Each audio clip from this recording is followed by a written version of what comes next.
Bismillahirrahmanirrahim. Assalamualaikum warahmatullahi wabarakatuh.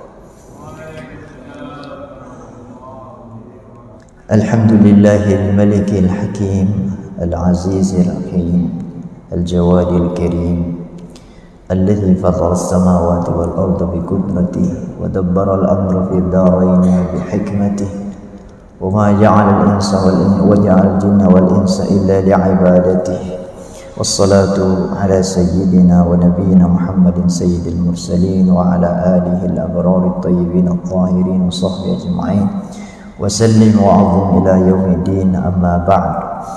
Semoga kita yang hadir ini diberikan ilmu oleh Allah Subhanahu wa ta'ala, ilmu yang membuat kita semakin menyadari kebesaran Allah dan semakin merasakan kehadiran Allah, serta ilmu yang membuat kita semakin merasakan nikmat kelezatan bersama dekat dengan Allah Subhanahu wa ta'ala kapanpun, dimanapun, sehingga dengan merasa nyaman bersama Allah, Allah akan selalu mencucurkan rahmatnya yang tidak diberikan kepada sembarang orang. Allah memberikan nikmat spesial kepada orang-orang yang spesial. Jika di dalam hati kita Allah adalah spesial, maka Allah pun menspesialkan kita. Kalau kita menganggap Allah besar di dalam kalbu kita, maka perhatian Allah kepada kita juga akan besar.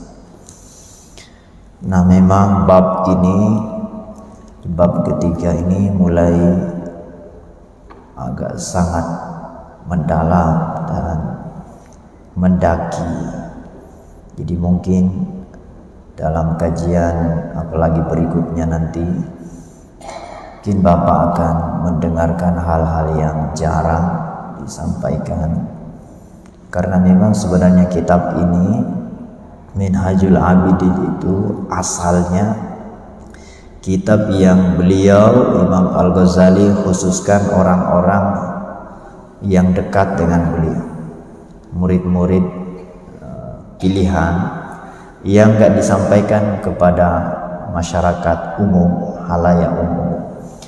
Karena kitab ini banyak mengandung pesan-pesan yang mendalam, yang sulit dipahami orang awam.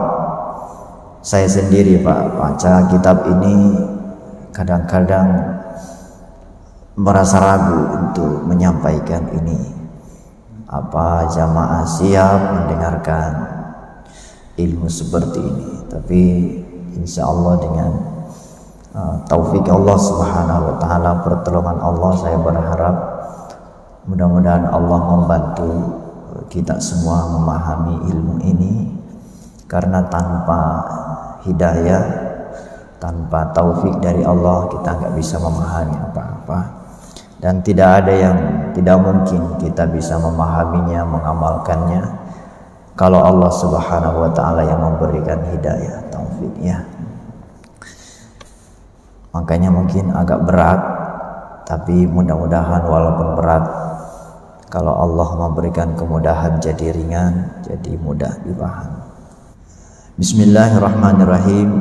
Ila hadratin Nabi Mustafa sallallahu alaihi wasallam wa ala alihi wa azwajihi wa dzurriyyatihi wa auladihi wa jami'il malaikatil muqarrabin wa khususan abaina wa ummahatina wal ulama al amilin wal musannifin al mukhlasin wa khususan hujjatul islam Muhammad Tusi al-Ghazali qaddasallahu sirra syai'ulillahi lahumul fatihah. A'udzu billahi minasyaitonir rajim. Bismillahirrahmanirrahim. Alhamdulillahi rabbil alamin arrahmanir rahim maliki yaumiddin. Iyyaka na'budu wa iyyaka nasta'in. Ihdinas siratal mustaqim, siratal ladzina an'amta 'alaihim ghairil maghdubi 'alaihim waladdallin. Amin. Qala al-musannifu rahimahullah wa nafa'ana bihi wa bi'ulumihi fid dharain. Amin.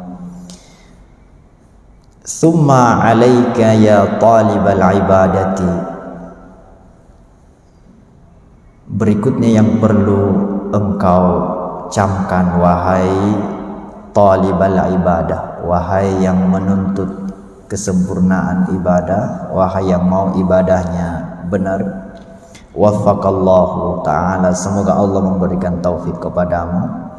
Yang engkau harus perhatikan adalah bidaf'il awa'iqi, engkau harus menghilangkan, menyingkirkan penghalang-penghalang, hijab-hijab. Engkau harus menyingkirkan hijab-hijab itu, penghalang-penghalang itu, supaya apa? Hatta tastaqima ibadatuka, supaya ibadahmu bisa lurus, bisa istiqamah. Wa qad dzakarna, dan sudah saya sampaikan, sudah saya sebutkan di bab awal dulu, annal awaiqa arba'atun, bahwa penghalang itu ada 4. Penghalang itu ada 4. Ahaduha, yang pertama apa? Ad-dunya, yang pertama itu dunia. Ini memang khas pengajian tasawuf itu.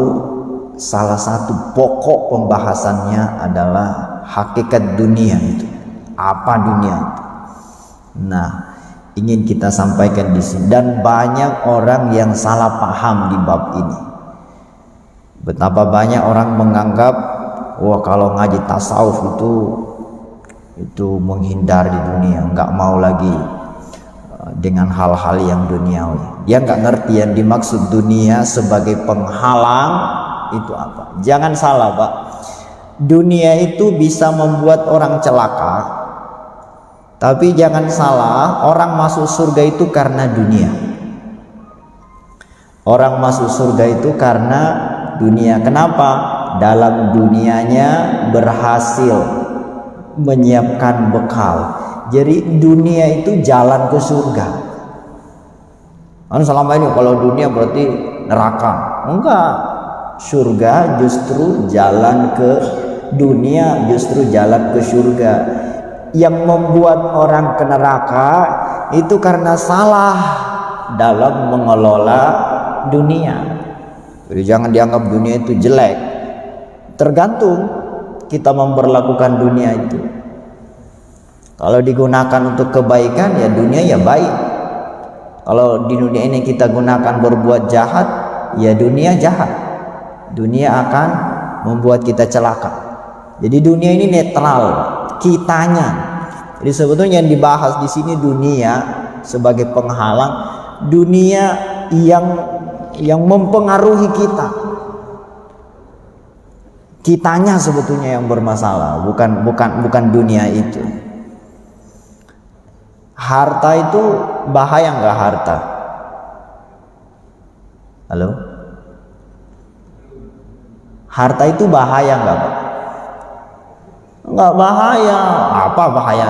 Yang bahaya kalau kita terlena dengan harta itu. Jadi kitanya, kalau kita cinta dengan harta, melalaikan kewajiban, bahkan demi mengejar harta rela berbuat haram, berbuat zalim, itu yang bahaya. Jadi yang bahaya bukan hartanya, kita memberlakukan harta itu. Jadi yang bermasalah harta atau kita? Kita. Jabatan, bahaya nggak jabatan itu? Nggak bahaya, Pak. Oh, para nabi, para pemimpin kok, para panglima, nggak bahaya. Yang bahaya kalau kita menganggap jabatan itu sebagai alat untuk kesombongan. Dengan jabatan kita jadi berbangga, berarti kan yang bermasalah bukan jabatannya, kitanya. Jadi ini penting sekali. Banyak orang keliru, Pak. Dikiranya jangan ngumpulin harta itu bahaya. Ya bahaya kalau Anda tidak bisa mengelolanya. Ilmu pun jadi berbahaya kalau kita nggak bisa menyikapinya dengan baik. Jadi pertama dunia. Ini memang khas pembahasan tasawuf ya, jadi menghindari dunia. Tapi ini perlu dijelaskan. Makanya pembahasannya panjang. Jadi mudah-mudahan Bapak enggak setengah-setengahnya, ngikutin sampai akhir biar nggak salah paham nanti. Biasanya kalau ngaji tasawuf sepotong-sepotong itu yang bikin kacau. Ad-dunya, pertama dunia, wadaf'uha bi innama huwa bitajarrudi anha, untuk bisa menyingkirkan dunia ini supaya kita tidak terhalang, innama huwa bitajarrudi anha, kita harus berlepas diri darinya. Hati enggak boleh terikat dengan dia. Jadi kajian ini bukan kajian lahiriah ya, kajian kita kajian batin, ruh, kalbu. Jadi kalbu kalau ingin tidak dihalangi oleh dunia, lepaskan dunia itu dari kalbu. Wazuhdi fiha, dan harus zuhud terhadap. Zuhud itu kemarin kita sudah bahas, enggak tertarik gitu. Zuhud itu enggak tertarik. Jadi lepas dari hati bukan berarti lepas di tangan. Tidak tertarik bukan berarti enggak memiliki. Beda. Berbeda orang yang cinta dunia dengan orang yang diberi dunia. Bedanya apa? Ada orang cinta dunia, Pak, tapi enggak dikasih. Orangnya miskin tapi cinta dunia ada. Ada orang yang enggak cinta dunia, dia zuhud tapi diberi. Jadi jangan dianggap kalau zuhud berarti enggak punya harta, enggak punya kekayaan. Enggak ada hubungannya. Yang dimaksud cinta dunia adalah kalbunya terikat dengan dunia itu, meskipun enggak punya. Yang dipikirin harta, padahal dia miskin, kan kasihan sekali. Udah miskin, cinta dunia, menderita, Pak. Karena yang dipikirin itu belum dimiliki. Kalau orang udah kaya sih masih mending. Ada orang kaya tapi nggak nempel harta. Jadi zuhud itu harta nggak nempel. Mau di tangannya ada, mau banyak, mau enggak, itu nggak ada urusan. Yang penting nggak ada di hatinya. Wa innama lazimaka hadza tajarrudu wazuhdu li amrayni. Dan kita harus berlepas dari dunia ini, Pak. Harus disingkirkan, harus zuhud, enggak boleh cinta dunia. Itu karena dua alasan. Ada dua alasan kenapa kita harus lepas dari dunia itu. Yang pertama, ahaduhuma, alasan pertama kenapa kita harus lepaskan dunia itu, litastaqima lakal ibadatu wa taksuru atau wa tuksiru, karena dengan melepaskan dunia dari kalbu, dari genggaman ruh atau dari hati kita, akan membuat ibadah kita tastaqim, lurus, istiqamah. Wataksuro, dan ibadah kita bisa banyak. Jadi kita bisa banyak melakukan ibadah, bisa fokus melakukan ibadah kalau lepas dunia itu. Kenapa? Fa innar raghbata fid dunya tashghuluka. Karena kalau masih senang dengan dunia, masih suka, masih cinta dengan dunia, itu akan menyibukkan engkau. Itu akan membuat kita sibuk, lahir dan batin, sibuk dunia terus nanti. Amma zahiruka fabit talabi, lahiriahmu akan sibuk mengejar dunia. Wa amma batinuka fabil iradati wa hadithin nafsi, sementara batinmu akan sibuk menginginkan dunia itu. Dan wa hadithin nafs itu bisikan batinnya.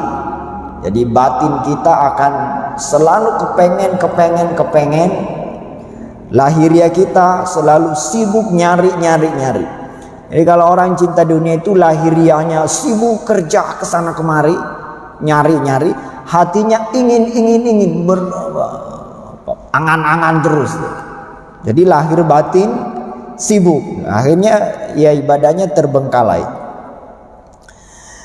Wa kilahuma yamna'u 'anil ibadati, dan keduanya, lahiriah kita yang sibuk kerja untuk nyari dunia, batin kita selalu menginginkan terus iradah ad-dunia terus.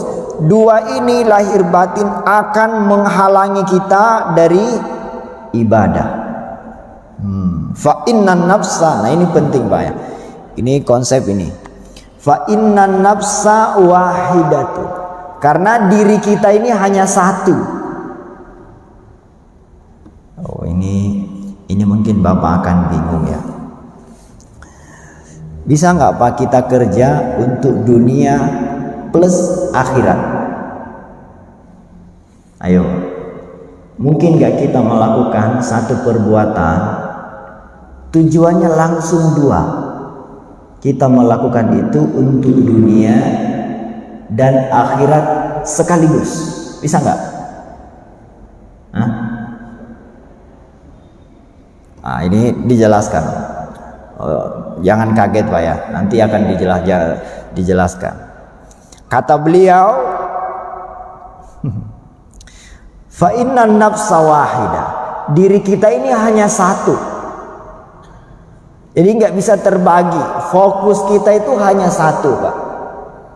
Kenapa Bapak kalau sholat nggak bisa sambil makan, sambil rapat? Kenapa? Kan bisa aja dunia dan akhirat. Jadi sambil sholat sambil mancing gitu, sambil sholat sambil olahraga. Olahraganya dunia, sholatnya akhirat. Bisa nggak begitu?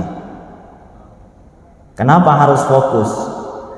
Jadi harus ditinggalkan salah satunya. Jadi fokus kita harus fokus ada satunya, nggak bisa langsung keduanya. Nanti dijelaskan. Karena diri kita ini hanya satu. Wal qalbu wahid, hati kita juga hanya satu. Fa idza ishtaghala bi syai'in, dan kalau hati kita sibuk dengan satu hal, inqata'a an diddihi, dia akan abai dari yang sebaliknya. Jadi kalau hati kita sibuk dengan dunia, akhirat pasti terbengkalai gitu. Nggak bisa dua-duanya itu full, nggak bisa. Nanti dijelaskan, jangan salah paham dulu. Wa inna mathalad dunya wal akhirati kamathalid durratain. Ini di terjemahannya di halaman 76 ya. Jadi kata beliau, dunia dan akhirat itu seperti dua istri yang dimadu. Dunia akhirat seperti dua istri yang dimadu. In ardaita ihdahuma ashatta al-ukhra. Kalau engkau menyayangi yang satu, yang lain cemburu, yang lain akan marah. Jadi dunia dan akhirat itu seperti perempuan yang dimadu Pak. Kalau yang satunya disayang-sayang, ya yang lain ya cemburu, marah. Makanya ya satu aja lah. Jadi kalau di dunia ini milih Pak salah satunya. Kalau Bapak pengen kaya dunia, kaya akhirat, itu seperti punya dua istri, ingin repot nanti. Karena hati kita hanya satu, nggak bisa hati dibagi dua. Wa innahuma, ini permasalahan lebih permisalan yang lebih jelas. Wa innahuma kal masyriqi wal maghribi. Dunia akhirat seperti timur dan barat. Biqadri ma tumilu ila ihdahim ila ahadihima a'radta 'anil akhar. Kalau kita menghadap salah satunya, kita akan membelakangi yang lain. Wah, ini lebih ekstrim. Dunia seperti timur dan barat. Kalau Bapak menghadap ke timur, bisa nggak sekaligus menghadap ke barat? atau menghadap barat, menghadap timur sekalian. Karena harus milih salah satunya. Nah, kalau Bapak menghadap ke timur ya membelakangi barat. Jadi gimana ini? Berarti kita harus fokus akhirat saja, dunia nggak usah. Sabar. Makanya ini bikin penasaran dulu, biar bingung dulu lah. Kalau nggak bingung malah nggak keren gajinya. Amma syaghluha fi dhahiri. Jadi kata beliau nggak bisa. Kalau Bapak fokus dunia, ya pasti akhirat terbengkalai, pasti akhirat terabaikan. Kalau kita fokus ke akhirat, dunia ini kita nggak akan perhatikan. Jadi perhatian kita pasti hanya satu. Nggak bisa perhatian kita dua-duanya, itu nggak bisa, nggak mungkin. Bahwa nanti akan Allah beri dunia itu urusan lain. Jadi sebetulnya kita kerja itu, Pak, kalau mau, ini bocoran ya dari isi kitab ini, udah untuk akhirat aja. Dunia itu urusan Allah. Dunia kita ini jangan diurusin. Udah ada yang ngurus dunia itu. Kita harus kerja untuk alam sana yang panjang itu. Dunia ini nggak perlu diurus. Kita kalaupun kerja di dunia ini, niatkan untuk kehidupan sana. Nanti Allah yang ngurus ngasih makan. Bapak misalnya kerja, niatkan Bapak kerja itu nyari nafkah ibadah, pahalanya nanti di sana. Jadi Bapak kerja berangkat pagi, pulang malam, bukan yang diterima per bulan, bukan itu upahnya, bukan Bapak itu yang diniatkan. Jadi kalau Bapak niatnya kerja supaya terima gaji, itu kan kasihan sekali. Kerja setiap hari kok dapatnya cuma sekali sebulan, kan mestinya rugi, Pak. Tapi kalau niatnya untuk kehidupan di sana yang panjang, yang tidak ada ujungnya, kan keren. Itu gaji nggak perlu diniatkan, nanti datang sendiri. Coba aja, Pak, dibuktikan, nggak usah diniatkan. Kira-kira gaji turun nggak? Turun, nggak. Bos kita nggak nanya, niatnya gaji apa? Bahkan kadang-kadang kalau niatnya nyari gaji terus, itu kelihatannya makin kurang itu. Malah nggak cukup rasanya. Tapi kalau kita nggak ngarap itu, tahu-tahu dapat, kan? Nah, cuma ya permasalahan kita itu terkadang terlalu terobsesi, terlalu semangat nyari dunia. Padahal udah ada yang ngurus. Contoh kecil itu kan gaji sudah ada yang ngurus, udah ada yang ngitung, udah ada yang tugas ngasih on transfer. Ngapain kita mikirin, Pak? Nah, setiap tanggal sekian kan datang sendiri. Itu contoh kecil ya. Tapi kan kita masih mikir. Padahal sudah ada yang ngurusin. Ya udah, Pak. Ini sudah bocoran, tapi nggak apa-apa lah. Biar nggak bingung amat. Ini gimana kok kita disuruh meninggalkan dunia? Kan kita masih di dunia. Meninggalkan tuh bukan berarti nggak kerja yang duniawi. Hati kita kalau fokusnya ke dunia, Pak, itu nggak bisa ke akhirat. Fokusnya di hati itu. Hati itu hanya bisa fokus satu hal. Jadi hati nggak perlu dunia. Dunia ya di luar saja. Kerja ya kerja, berangkat. Hati mah nggak usah mikirin nanti jadi apa, dapat apa, nanti siang makan. Nggak perlu itu. Udah kerja aja, lakukan lillahi ta'ala. Udah urusan Allah yang ngatur. Selebihnya ini. Lakukan ikhtiar, hati jangan ikut ikhtiar, Pak. Hati itu ikhtiarnya sono. Gimana nanti ini kita nanti di akhirat, di alam kubur gimana? Direbus atau gimana? Nanti yang menemani bidadari, pasangan, malaikat, atau jangan-jangan malaikat penyiksa yang siang dan malam menggebukin. Itu saja yang dipikir. Jadi makanya kata Imam Ibnu Athaillah dalam Al-Hikam itu, Jangan mengurusin yang sudah diurus. Yang belum diurus itu yang kamu harus pikirkan. Yang akhirat sana kan belum tentu kita selamat. Kalau di sini udah pasti Allah ngasih kehidupan. Berat banget ya pengajiannya kayak gini ya. Nanti lama-lama jadi kesan ngaji Ahad Minggu itu ngaji akhirat, nggak ada dunianya. Ya, jadi itu ya penjelasannya kenapa Imam Al-Ghazali bilang akhirat dan dunia itu seperti timur barat. Kalau kita menghadap ke timur, pasti membelakangi barat.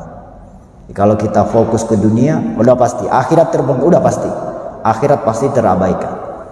Nah, kalau kita fokus akhirat, perhatian kita ke dunia pasti nggak sempurna, nggak bisa kok dua-duanya. Kita nggak apa-apa, kita nggak fokus ke dunia itu nggak apa-apa. Lo ada yang ngurus kok. Justru lebih mantap kalau Allah yang kita serahkan kepada Allah dunia ini. Kalau kita yang ngurus dunia itu malah repot, Pak. Malah berantakan kan.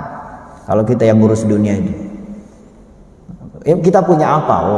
Berani-beraninya ngurus dunia. Jawab kita kan kadang-kadang kebablasan jadi manusia. Nanti anak saya makan apa, jadi apa? Emang kita punya apa? Mikirin anak. Emang kita punya rezeki? Emang kita punya kekuatan untuk mengatur masa depan manusia? Kan kita nggak punya apa-apa. Ngurus diri sendiri aja nggak beres kan? Kalau berani-beraninya memikirkan nasib orang lain. Nah, itu bahasa-bahasa ekstrim ya. Nggak apa-apalah. Ini kalau disampaikan di masyarakat umum bisa dihujat gitu.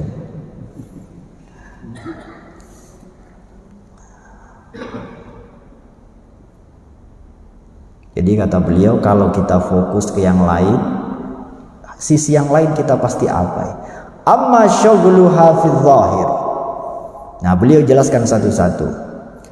Kenapa kok kalau cari dunia itu kita sibuk dari ibadah, kita lalai dari ibadah. Kata beliau, amma syughluha fil zahir.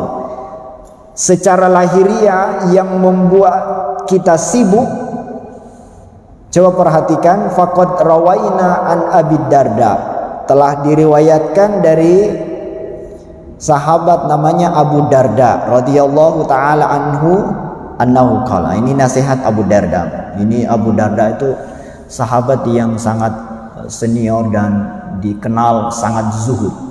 Beliau berulang kali dimintai ditawari jabatan, gak pernah mau. Abu Darda itu banyak sekali jabatan-jabatan ditawarkan pada saat Khalifah Abu Bakar, Umar, nolak, gak mau. Nah, beliau punya nasihat di sini. Apa kata beliau? Zawaltu an ajma'a bainal ibadati wat tijarati falam yajtami'a. Aku itu, kata Abu Darda, ini Abu Darda murid Rasulullah. Kata beliau, aku sudah lama terus menerus berupaya menggabungkan antara ibadah dan perniagaan.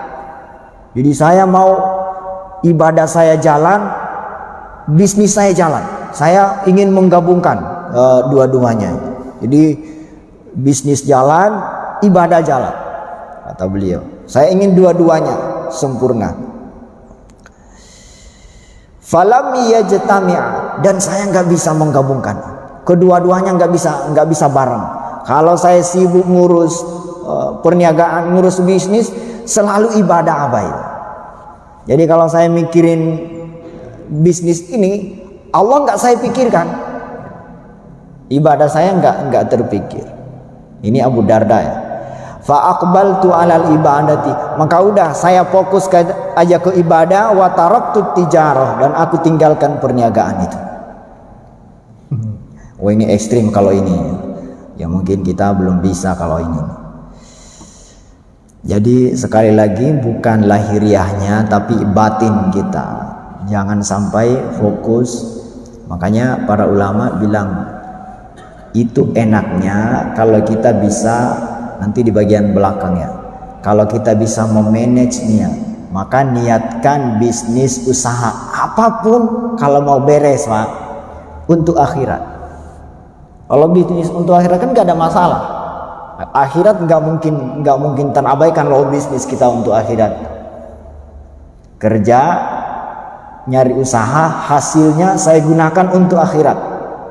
Jadi niat kita itu saat kerja Pak, saat usaha bisnis apapun, itu yang kebayang tuh akhirat.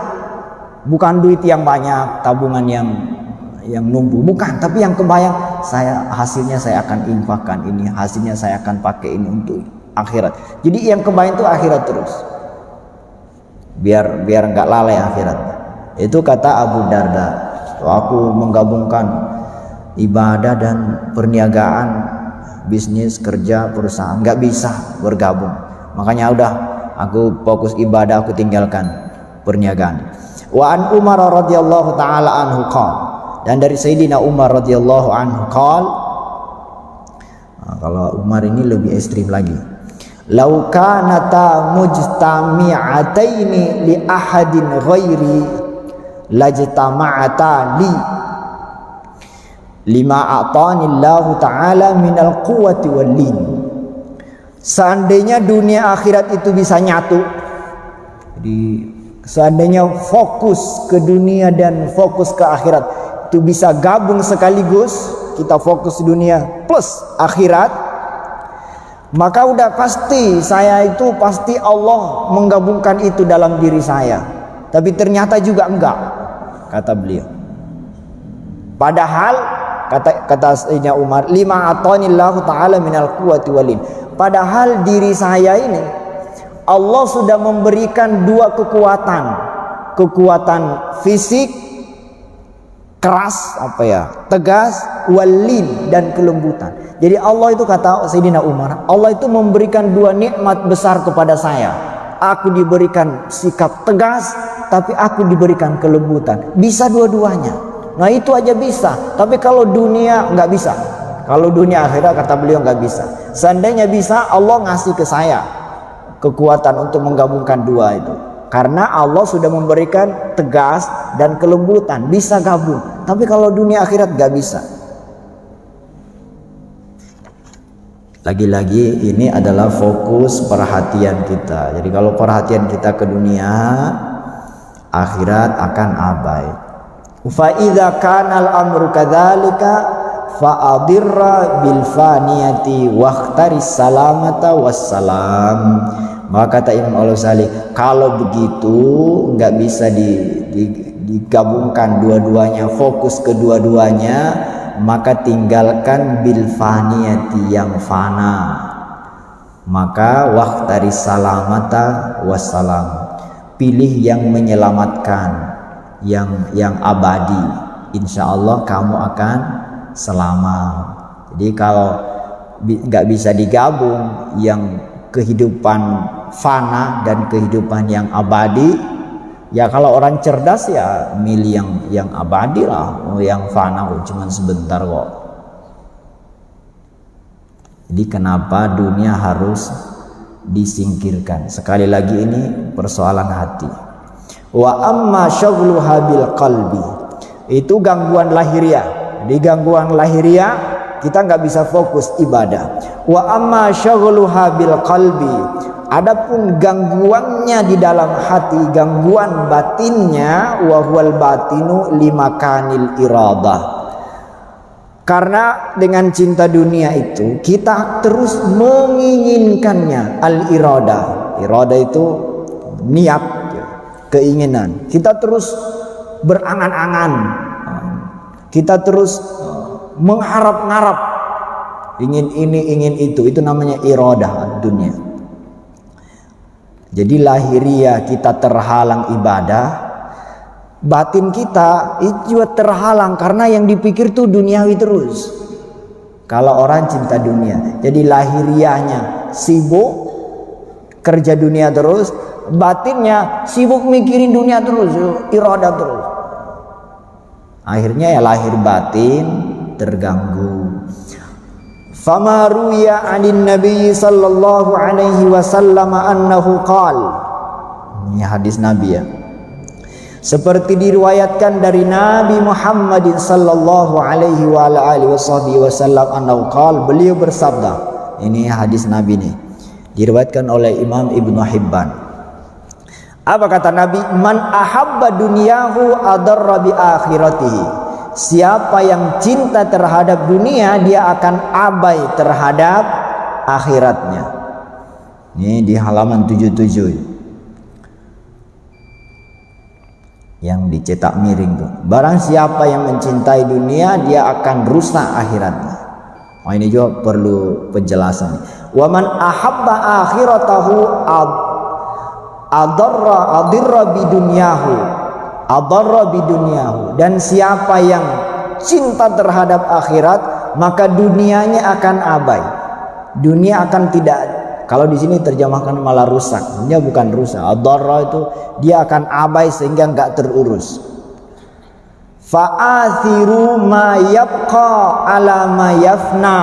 Maka pilihlah yang abadi, tinggalkan yang yafna, yang fana. Oh, gimana nih Bu, Pak? Kata Nabi, siapa yang cinta dunia, akhiratnya rusak. Siapa yang cinta akhirat, dunianya rusak. Kata beliau, pilihlah yang kekal, tinggalkan yang fana.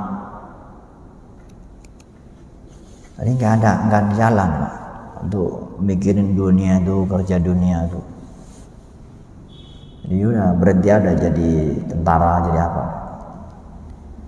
Itu kalau orang salah paham. Nah kalau dijelaskan kayak tadi kan aman. Jadi yang dimaksud di sini adalah al-iradah, keinginan kita apa ya, motivasi ya, udah gitu. Paling pas itu iradah itu motivasi. Jangan hidup kita itu motivasi dunia. Karena kalau motivasinya dunia, akhirat akan hilang. Siapa yang hidup motivasinya nyari dunia, abai dengan akhiratnya. Siapa yang motivasinya akhirat, maka dunianya dia nggak akan terurus. Nggak akan terurus bukan berarti akan berantakan, enggak. Dia akan abai, tapi kan ada Allah yang ngurus. Gitu ya. Jadi bukan berarti orang cinta akhirat itu dunianya ditinggalkan, jadinya nggak bisa bayar utang, nggak bisa bayar kontrakan, nggak bisa bayar cicilan, nggak bisa itu bukan orang mulia. Itu malah meninggalkan kewajiban. Bayar hutang itu wajib. Bayar hutang itu kerja untuk membayar utang wajib gak? Wajib. Jadi kalau bapak kerja untuk lunasin cicilan istri yang nggak kunjung selesai, itu bapak sedang melakukan kewajiban. Begitu. Jadi melihat perbuatan kita yang sebetulnya itu wajib, itu perbuatan akhirat, Pak. Perbuatan akhirat. Jadi bukan berarti meninggalkan dunia, nggak kerja, yang nggak mandi, yang nggak makan, nggak tidur. Bukan gitu. Meninggalkan dunia itu meninggalkan motivasi dunia. Jadi semua serba akhirat. Kerja akhirat, mandi ya akhirat, makan ya akhirat, tidur ya akhirat. Begitu maksudnya. Jadi kan aman, Pak. Maka kata Nabi, ada hadis, coba hadis itu sumu tasihhu. Puasa niscaya kamu sehat. Itu bukan berarti kata Nabi niatlah puasa untuk sehat, bukan begitu. Coba sumu tasih, berpuasalah kamu akan sehat. Jadi sehat itu bukan motif. Sehat itu bukan niat, bukan tujuan, itu hadiah. Puasa nanti Allah ngasih sehat. Jadi bukan berarti kita niatnya puasa supaya itu nanti nggak ada pahalanya. Jadi puasa tetap lillahi ta'ala, mengharap ridha Allah, pahala di sisi Allah. Sehat itu karunia, sama Pak. Kita kerja lillahi ta'ala, nanti pahalanya di sana, balasannya di sana. Masalah nanti dapat gaji, dapat bonus, itu mah hadiah dari Allah saja. Dan Allah sudah atur itu. Kerja jualan, buka usaha, buka bisnis, buka ini. Tujuannya lillahi ta'ala ibadah. Mengenai nanti hasilnya, untungnya, itu mah hadiah dari Allah. Bukan itu yang menjadi tujuan kita yang ada di dalam batin kita saat melakukan itu. Nah, orang kayak gini Pak, itu akan kuat dalam menjalani segala usaha. Kalau orang tulus Pak, makanya gini ya, konsep keikhlasan itu. Nggak ada orang ikhlas itu yang gagal. Usaha apapun yang dia lakukan, kan ngarapnya di sana, pahala di sana. Jadi kalau di sini gagal, kelihatannya ada gagal. Menurut dia saya nggak gagal kok. Oh, saya bukan nyari untung kok. Jadi kalau ada orang buka usaha nggak dapat untung, kalau dia orang tulus, gagal nggak? Rugi nggak? Nggak rugi Pak. Makanya kita itu kadang-kadang iri ya sama orang-orang kampung yang jualan-jualan. Itu kadang-kadang untungnya cuma seberapa, kadang-kadang malah ngasih gratis. Tapi nggak bangkrut itu. Yo, bahagia aja, tetap tersenyum. Coba Pak, yang jualan-jualan di kampung, kalau kita pulang kampung itu yang toko-toko kecil, itu kan kita beli sumringah gitu. Oh, udah pulang ya.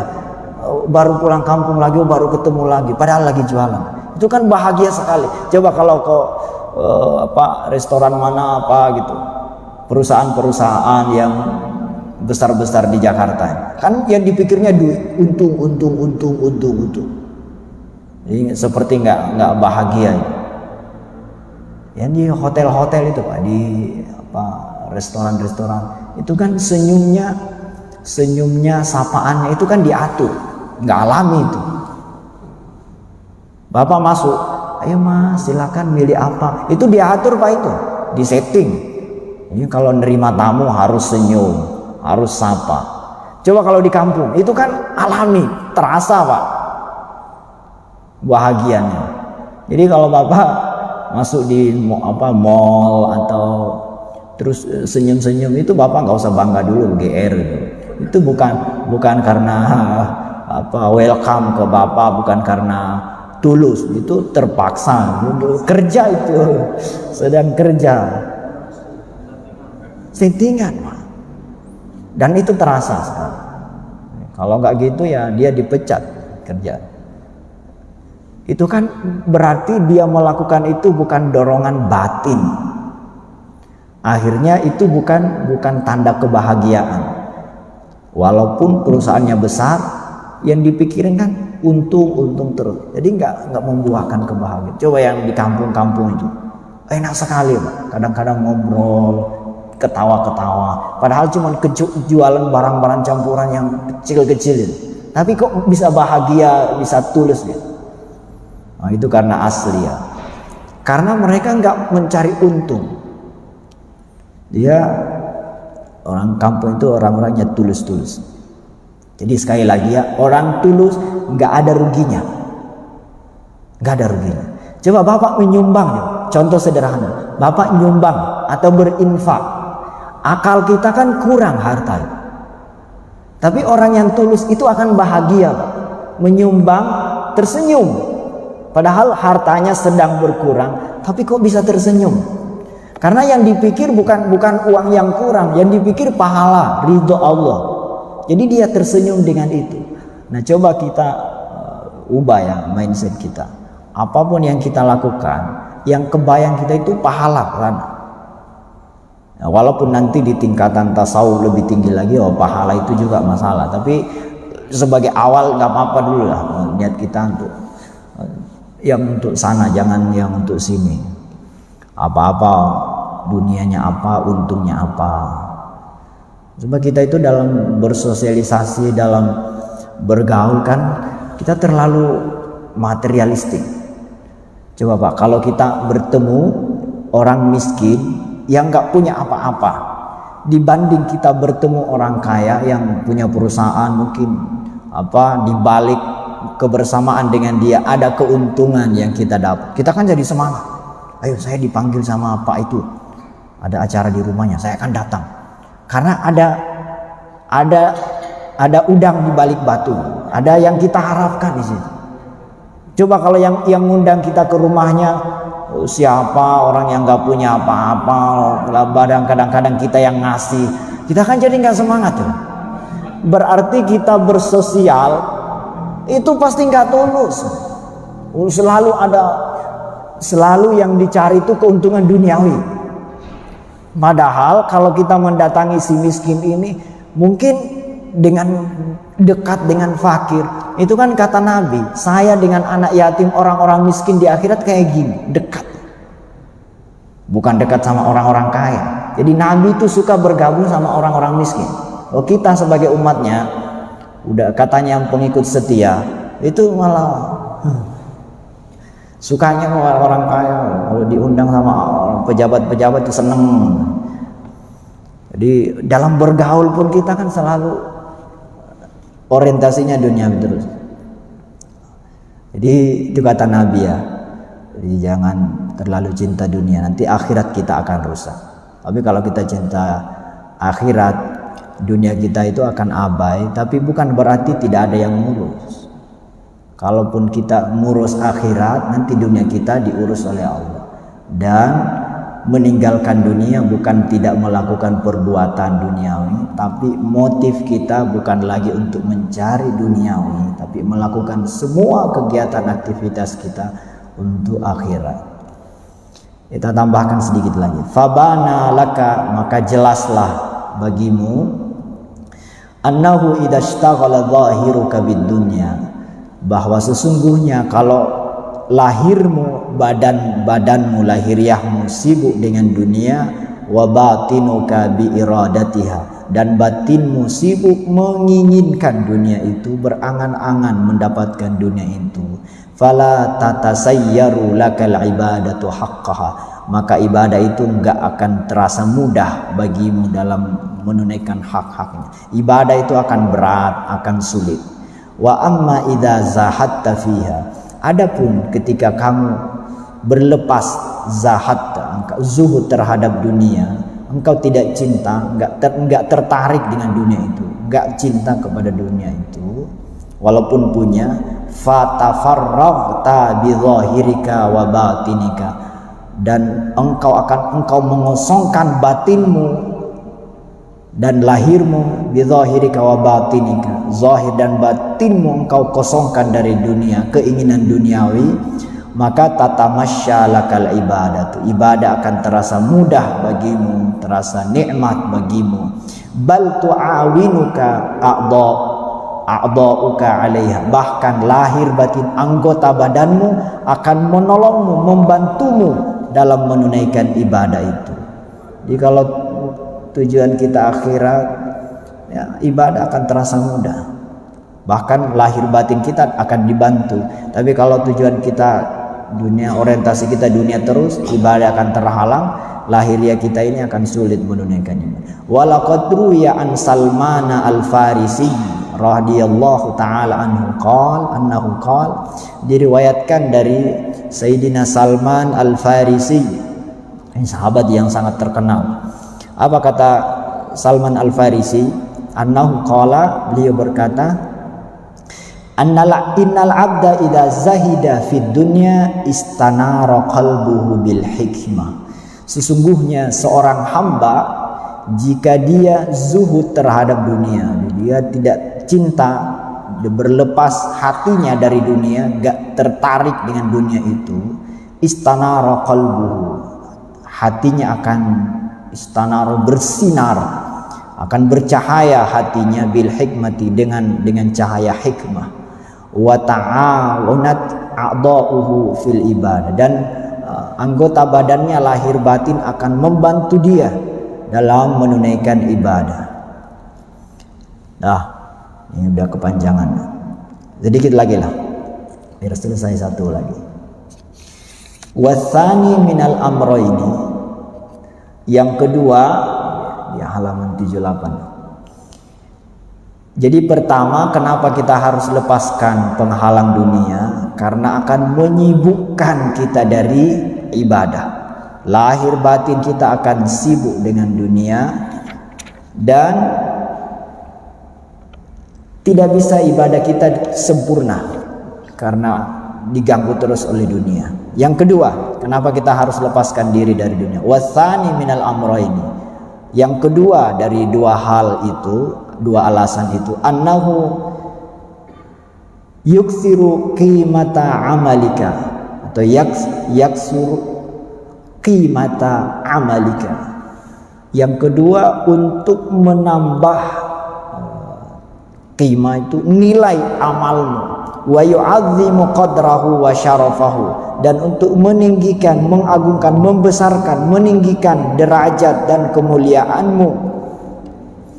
Jadi untuk mengangkat ibadah di sisi Allah Subhanahu wa taala. Jadi kenapa kita harus zuhud? Karena dengan zuhud ibadah kita nilainya akan tinggi. Walaqad qala sallallahu alaihi wasallam. Rasulullah bersabda, rak'atani min rajulin zahidin qalbuhu khairun wa ahabbu ila Allah azza wa jal wa ahabbu ila Allah jalla jalalu min ibadatil muta'abbidina ila akhirid dahri abadan sarmadan. Wah, ini coba hadisnya ya. Kata Nabi, dua rakaat yang dilakukan min rajulin, rak'atani min rajulin zahidin qalbuhu, dua rakaat yang dilakukan oleh orang yang zuhud hatinya.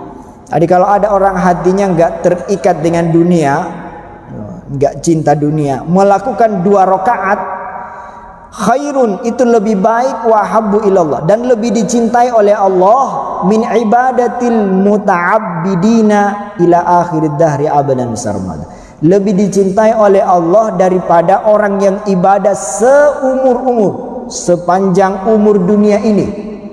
Bukan seumur hidup dia, seumur dunia ini, tapi dia nggak zuhud.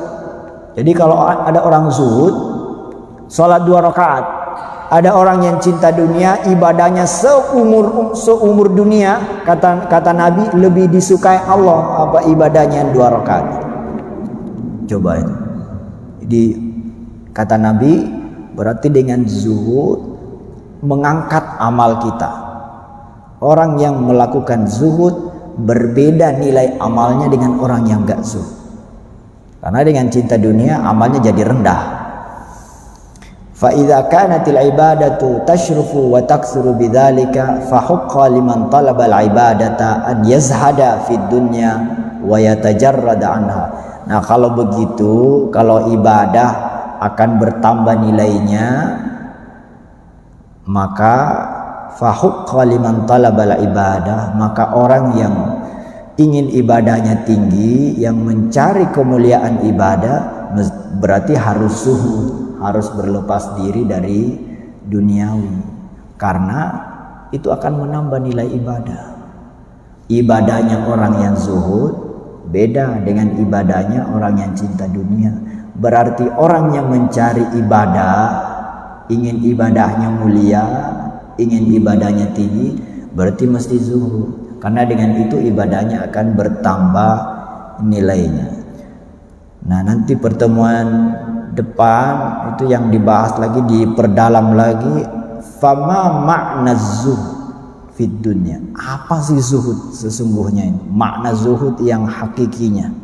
Wa ma haqiqatu dzalika. Apa hakikat zuhud? Ini masih pembukaan ini, jadi belum. Walaupun Bapak mungkin sudah mulai agak meraba-raba, begitu. Tapi nanti akan dijelaskan lebih detail lagi, insyaallah minggu depan. Wallahu ta'ala.